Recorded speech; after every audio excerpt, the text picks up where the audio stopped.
What's up? What's up? What's up? It's your boy Domuto. We're back for another video. Today we're watching Mr. Nightmare. Scary, like we watching like this scary stuff until Halloween. School horror stories. 3 disturbing true school horror stories. Uh, I'm trying to. I think every school. I'm pretty sure most people can. If you tell them about some stuff that just happened at their school that was pretty crazy, everybody got a story. I ain't gonna lie. Yeah, most people got a story. I ain't gonna lie. I don't know. Probably compared to what they about to tell us here, but it's some. I mean, obviously, nothing crazier having this like maybe like a school shooting or something like that, but it's been some crazy shit. But anyway, we're gonna get into it, man. Make sure y'all like, comment, subscribe, and Mr. Nightmare about to take us away. Oh, horror story.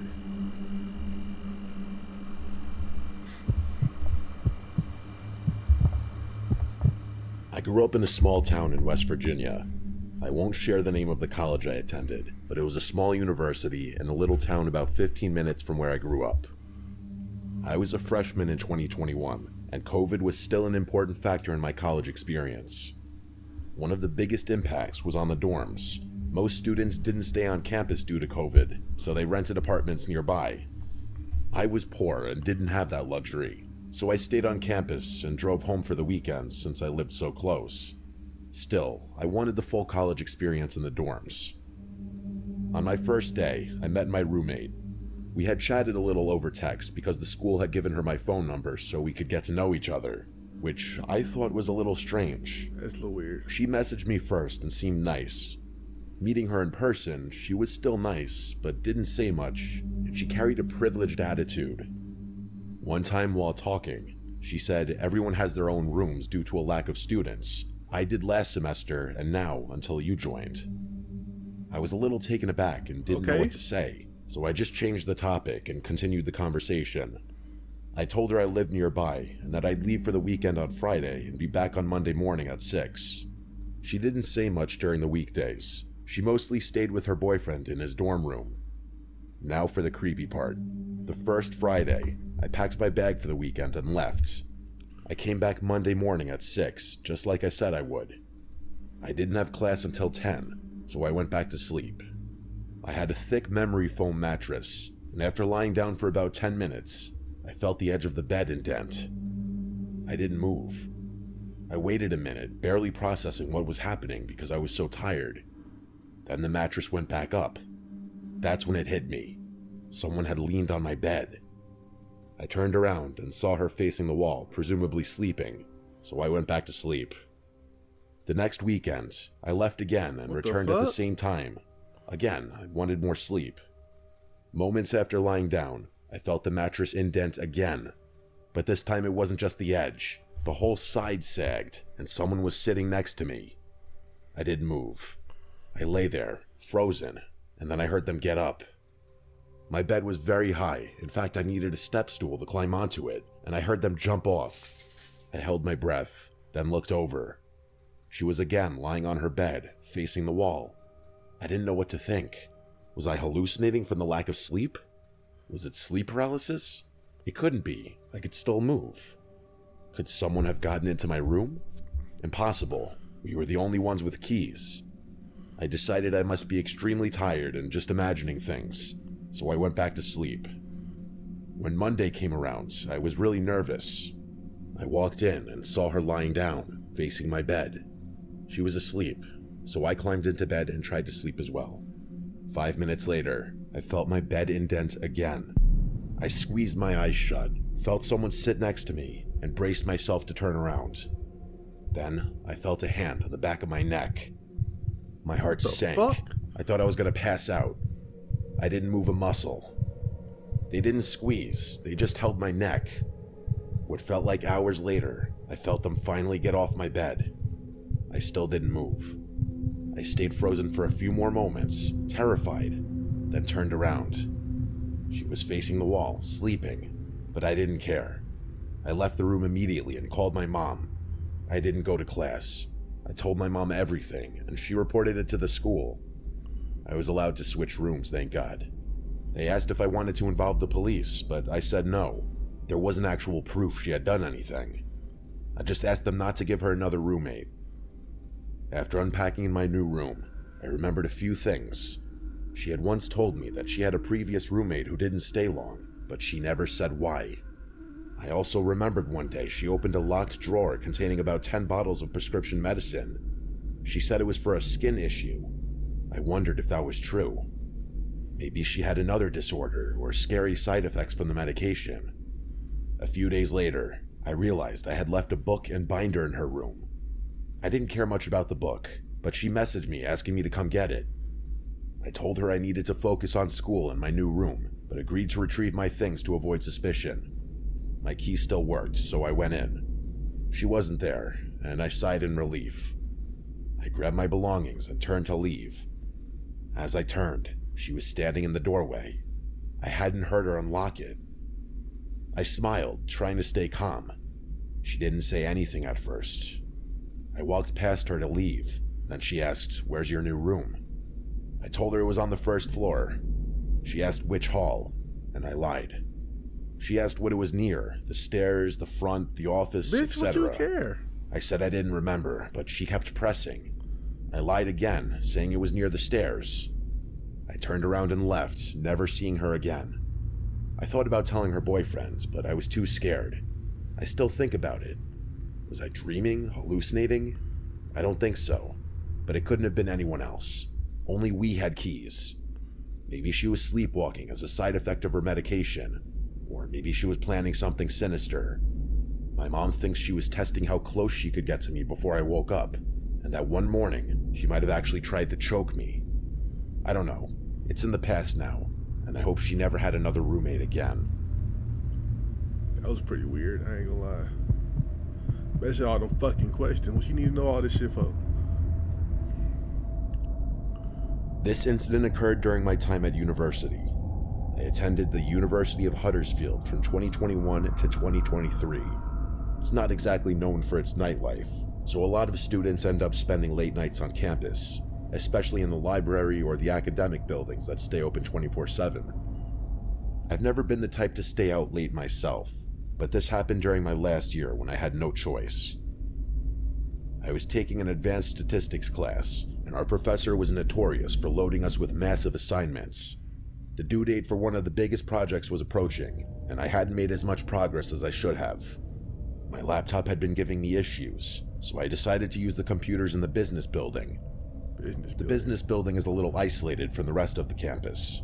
It's 3 stories tall, kind of old, and it always had this weird, sterile silence to it, especially at night.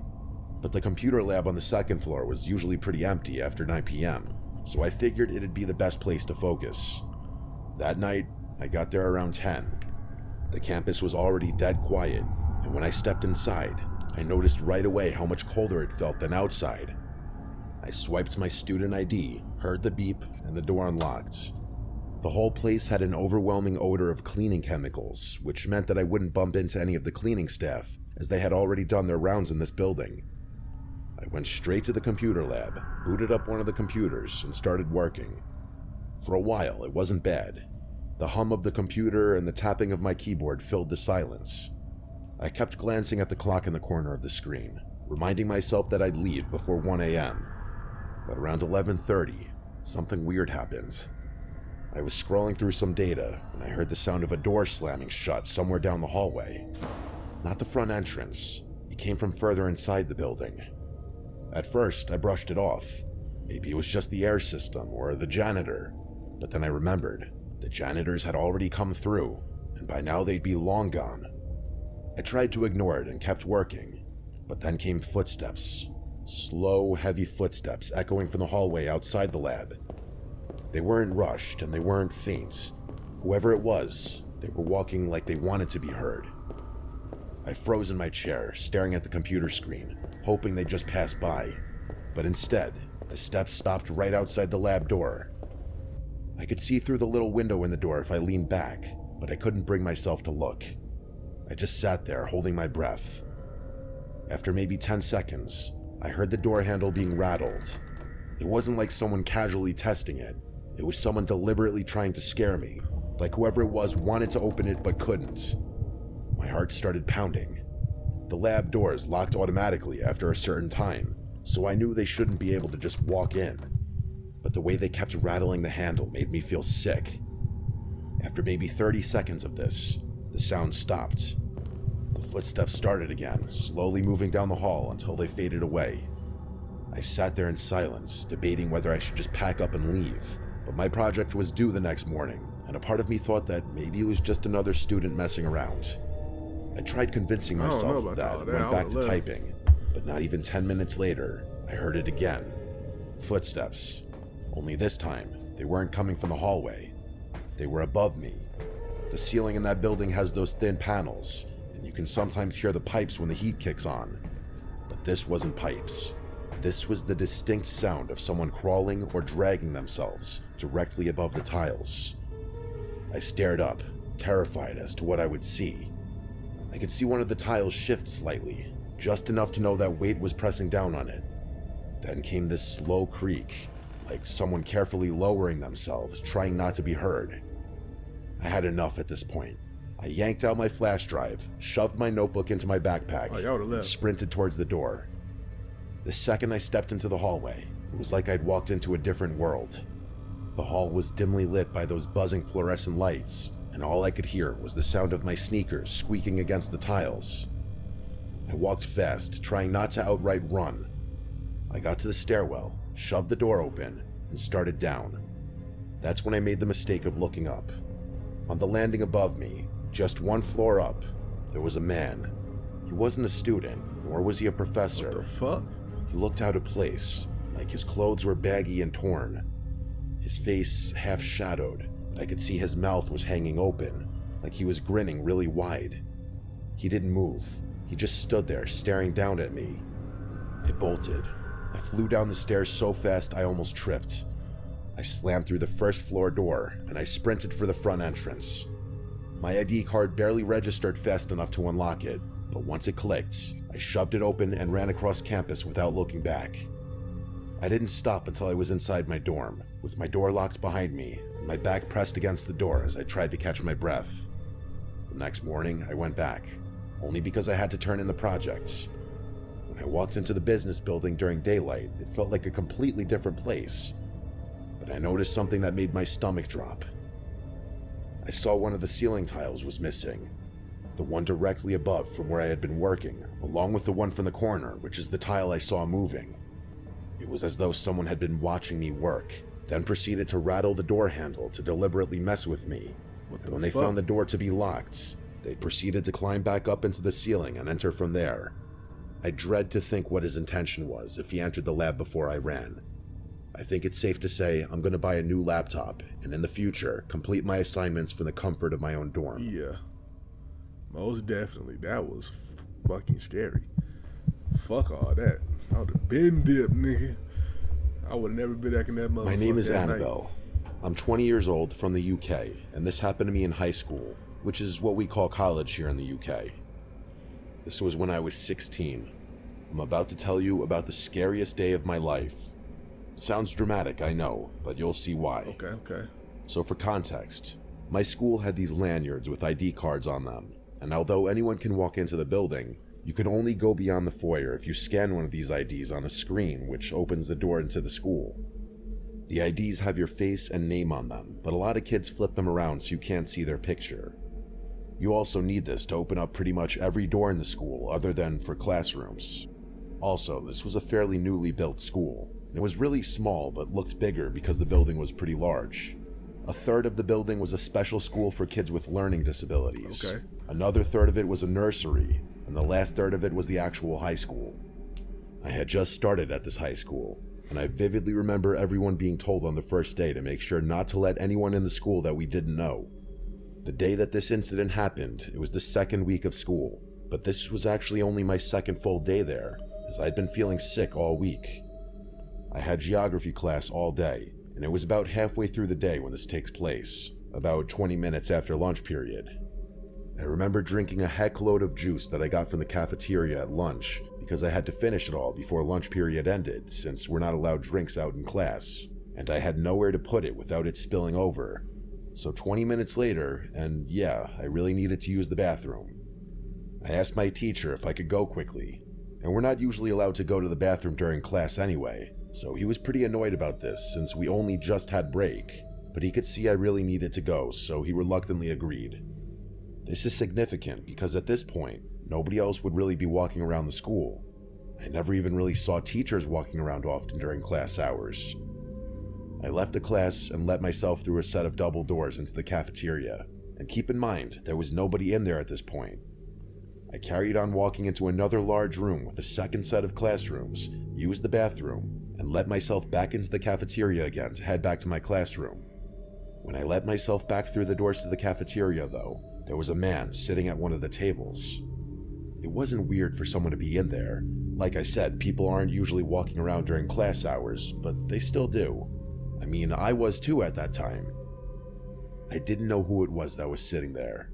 He was too old to be a student, so I assumed it was either a teacher or a parent, and I just continued walking. But then he said, "Hey," and I let out a squeal because I'm quite a nervous, jumpy person anyway, and I wasn't expecting him to speak to me.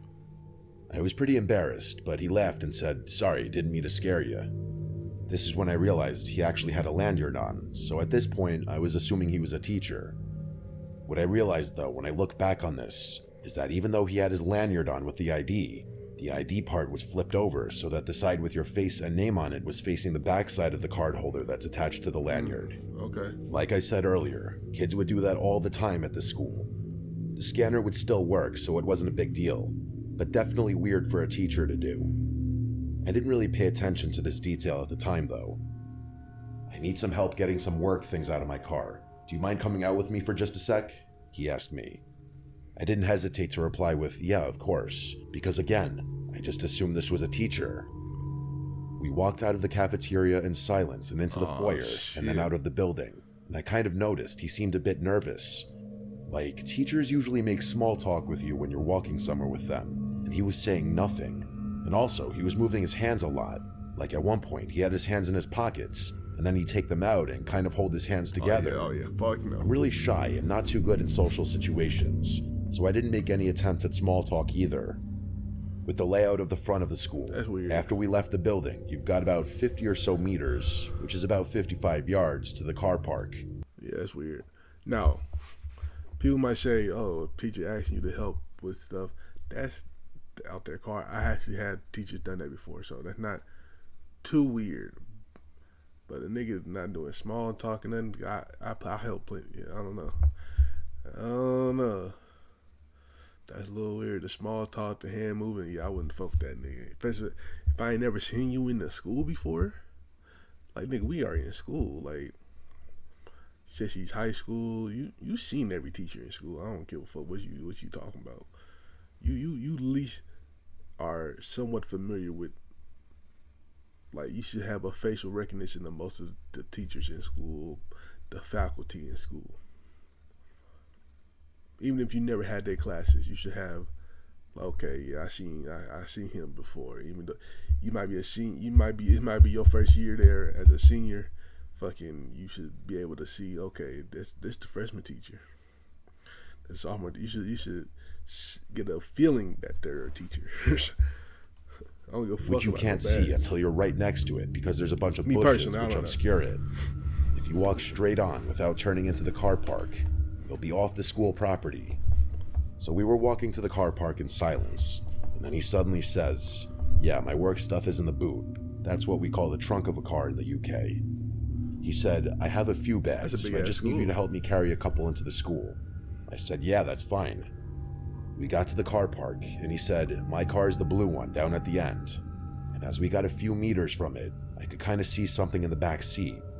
And as we were getting closer to it, I realized there were at least 2 men hiding in the back seat. I froze, and instead of running away, I blinked, and I guess they saw that I could see them because the back door swung open, and all of a sudden, there was a man scrambling out of the car, and the man who I thought was a teacher grabbed my arm as I turned to run back to the school. This guy was pretty tall and large, by the way, and for context, I'm 5'2" and quite underweight, so I don't know how I managed it, rush of adrenaline or whatever, but I used all the strength in my body to yank my arm out of his grip and start running back towards the school. I could hear multiple heavy footsteps running after me, But thank God, they stopped pretty soon after I started running away, because my school had big glass automatic doors, and you have to just wait for them to open, and they definitely would have caught up to me if they kept going. I guess the fact that they were glass doors, though, would have been risky if there was someone walking by. Either way, though, I got into the foyer and ran straight into the open cafe, which was attached to the library, and I ran up to the person working at the cafe to tell her the situation. She calmed me down and came with me into the school to a teacher's office and called my parents and the police. There's security cameras in the parking lot, so they were caught and charged with attempted kidnapping. Damn. Also, turned out that man was able to enter the building because some kid dropped their lanyard outside the school, and that's what he was using and why he flipped the ID over. I didn't go back to school for a couple of weeks. I'm still having therapy for this experience, but I felt writing this whole thing down and sharing my story would help me process things. This remains the scariest experience of my life. Experience of my life. I ain't gonna lie. Nah, that's crazy. That last one was wild. Damn, that nigga almost was kidnapped. How old? I forgot how old he said. They said what they were. They said they were, but still, like, that's crazy. I ain't gonna lie. I'm not help. I ain't gonna lie. I ain't helping no teacher I don't recognize though. I ain't gonna. I ain't gonna lie. Like you gotta, for me to not like, I'm trying to think of myself as a kid. You gotta know me. Like you gotta like know my name for me to like. Okay, this dude know my name. This dude know my name. He obviously had to be a fucking teacher or something. I don't know. But still, I wouldn't be like. I don't know. Depending on how old I was, I'd be like, can you tell my teacher that I'm helping you, or something like that? Can you tell? Just okay, you need some help? Tell my teacher that I'm helping you with something out the car, or write me a note so I give my teacher or something like. If you most if a teacher not on that type of timing, I don't know. But anyway, shout out to Mr. Nightmare and make sure y'all like, comment, subscribe. Make sure y'all, man, look, videos all for the rest of the week or for Halloween. It's the 29th right now, so I got 2 more days left. Yeah, make sure you like, comment, subscribe. Check out the last one. Check out the video right here, and I'll catch you next time. Peace.